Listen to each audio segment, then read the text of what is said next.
जैसा कि हमने पिछले पाठ में देखा था, उसने दरवाजा बंद किया, जूते उतारे और बिस्तर पर लेट गया। और तभी अब आगे हम देखते हैं। उसे एक धीमी फुसफुसाहट सुनाई दी। जेम्स। वह झटके से उठ बैठा। कमरे में कोई नहीं था। उसने चारों ओर नजर घुमाई। कुछ नहीं। शायद मेरी थकान की वजह से होगा, उसने खुद से कहा और फिर से आंखें बंद कर लीं। मगर जैसे ही वह सोने लगा, वही आवाज फिर से आई। जेम्स, दरवाजा खोलो। इस बार आवाज बहुत पास से आई।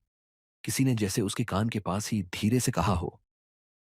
उसका दिल जोरों से धड़कने लगा।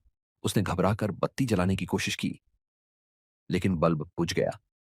अंधेरा छा गया और फिर सरगोशियां बढ़ने लगीं। हम बाहर हैं, दरवाजा खोलो, हम इंतजार कर रहे हैं। उसने हड़बड़ाकर फोन उठाया और उसकी हल्की रोशनी में कमरे को देखने लगा। दरवाजा अब भी बंद था। मगर तभी अलमारी का दरवाजा धीरे धीरे खुलने लगा। चिरर। अंधेरे में उसे अंदर एक परछाई दिखी, लंबी, अचल, बस उसे घूरती हुई। फिर फोन की रोशनी में जेम्स ने कुछ ऐसा देखा जिससे उसकी रगों में खून जम गया।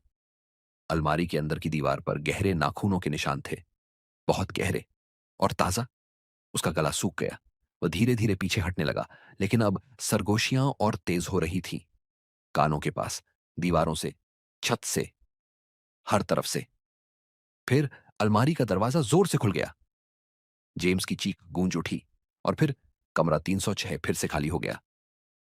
अगली सुबह रिसेप्शन पर बैठी वही बूढ़ी औरत गहरी सांस लेते हुए कमरे की ओर देख रही थी। एक और मेहमान जो वापस नहीं आएगा।